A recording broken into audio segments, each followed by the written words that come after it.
think that's a really good question. Knee pain is really common and it tends to affect us all at some point. I think if the pain doesn't settle after a few days, I think it's absolutely worth consulting with a health professional.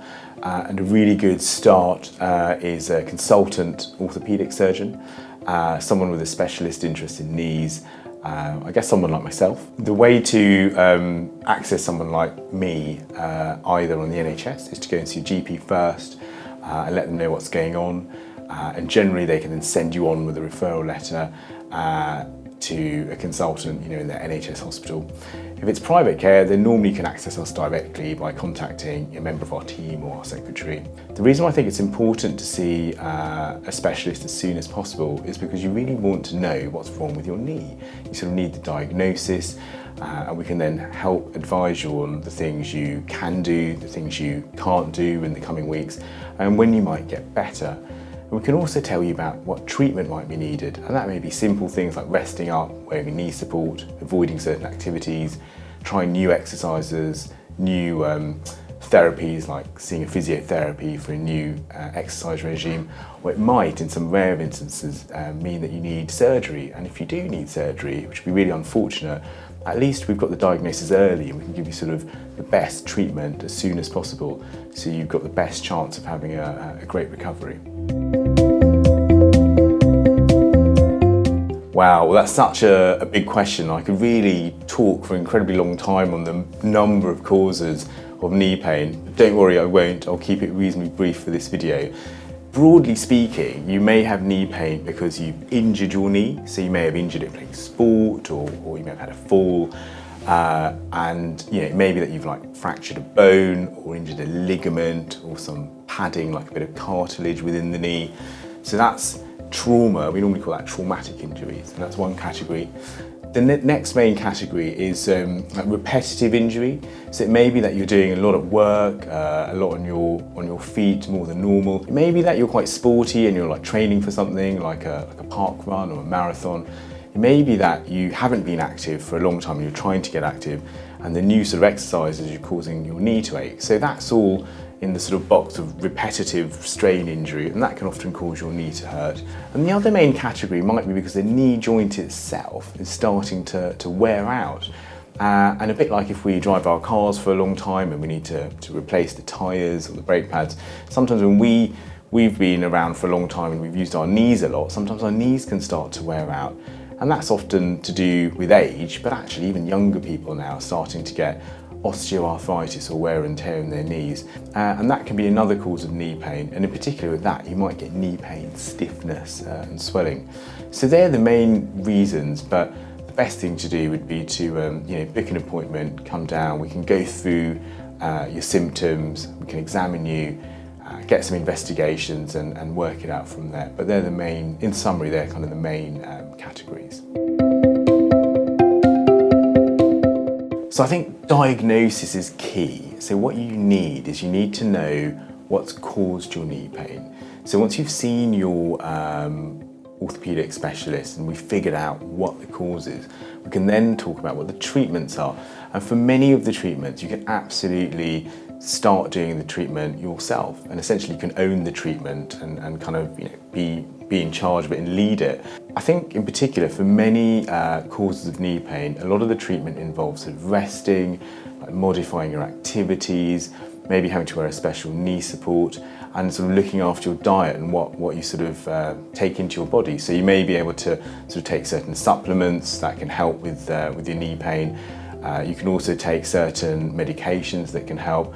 And another thing you can do is start your own sort of gentle rehabilitation regime. And that's best performed under the guidance of a chartered physiotherapist, sometimes also sort of a recognised osteopath, and they can help work out a sort of rehabilitation plan for you to help strengthen the knee again, get the muscles moving, get the knee moving really well. And the real sort of person who's going to be doing that is yourself, So I think absolutely, you can treat things yourself, but best under guidance. Obviously, if you're in the unfortunate position where you need an operation, then it'll normally be someone like me that carries out the surgery, me and my team.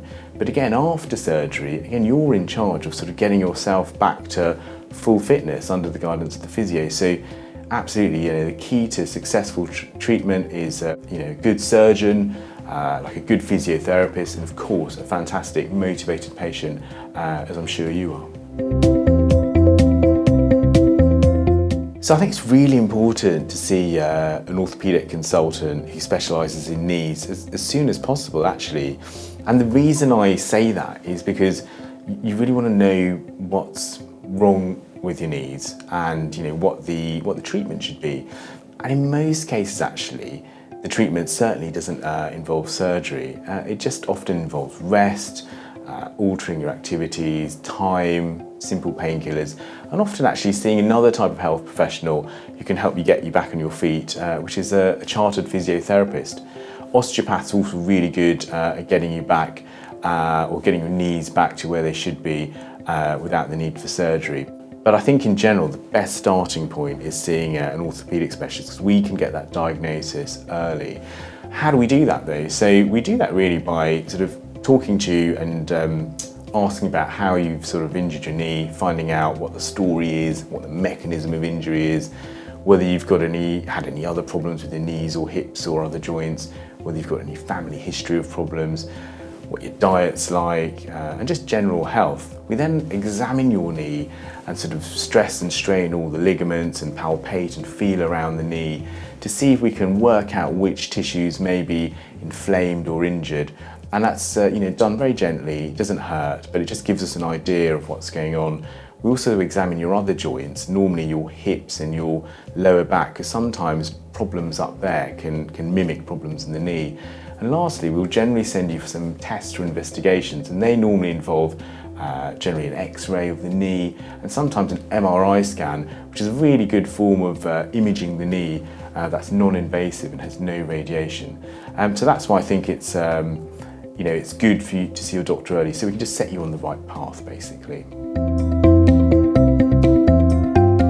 Broadly speaking, an orthopaedic surgeon like myself would treat knee pain, I guess, in like two separate categories. So there's treating you with an operation, and there's treating you without an operation. And that's the sort of the easiest way of categorizing the treatments. Now, most causes of knee pain, whether they're injuries or sort of slow onset knee pain, they don't need an operation. So that's great. And with those of those options, many of them might be sort of lifestyle modifications. So if your knee's hurting when you do certain activities, one of the things you could do is try and do that activity less. Now that's not ideal at all. So what we want to do is getting you back to doing things you enjoy. So it may be that you need to wear special knee support or brace. It may be that you need some supplements or medication to help you get back to that activity. It may be that sometimes you need an injection around the knee of either a substance that reduces inflammation, and that could be something like a cortisone shot, or it could be that we can inject something that can help lubricate the knee and cause the knee to be more supple, and that might be something like hyaluronic acid. Physiotherapists are also excellent at treating knees without the need for surgery, and they normally do that by helping you strengthen the muscles around the knee, like the hamstring muscles and the quadriceps muscles, and help the knee get more supple, get a better range of motion, which can often help too. Now, in terms of surgery, normally the surgical treatments are the things that I do with my team, and they're often either done through very small incisions as day surgery, and that's normally keyhole surgery, or we may sometimes have to do a slightly bigger operation if you need a knee replacement, and they're often done now through, again, sort of less invasive incisions, and we use all sorts of technology now to help you get better faster and give you a better result, like robotic assisted surgery. So unfortunately, there's no guarantee that you can prevent getting pain going forward, but there's lots of things one can do to, I guess, reduce the risk of having problems with your knees. So one of them is really to stay as fit and as strong and as lean and as active as possible. And that's quite easy for some people, and that's great. But for lots of people, myself included, it can be quite difficult, with busy lifestyles and working a lot, to sort of stay in really good shape. So What I suggest, for staying strong, because by being strong, and having good, strong muscles in your body, in particular around the knee, really prevent injury and protect the knee from wearing away. So physiotherapists would be a great start for that, and they can really advise and go through a kind of bespoke rehab protocol for you that you hopefully stick to. In terms of sort of diet and supplements, I think if you can keep your weight down or set a good weight, that's excellent. And again, you could join, sort of slimming clubs that help you do that. You could see a dietitian or a nutritionist, and they can sort of look at what you're eating and help you. I think having a really good balanced diet is important for your joints, and we know that eating sort of fatty fish and having lots of vitamins, having a lot of milk, calcium, that all helps your bones and your joints. And also sometimes taking health supplements that might contain things like glucosamine, chondroitin sulfate. You can often get those from health food shops in the form of tablets or powders. That can really help as well. Some people will say that you should avoid impact sports like running and plyometrics, but I don't think I wouldn't advocate that. I think you should do what you enjoy. I think the benefits of staying active far outweigh the risks, and certainly, if you see me, one of the things we try and do is just keep you doing the things you enjoy for as long as possible.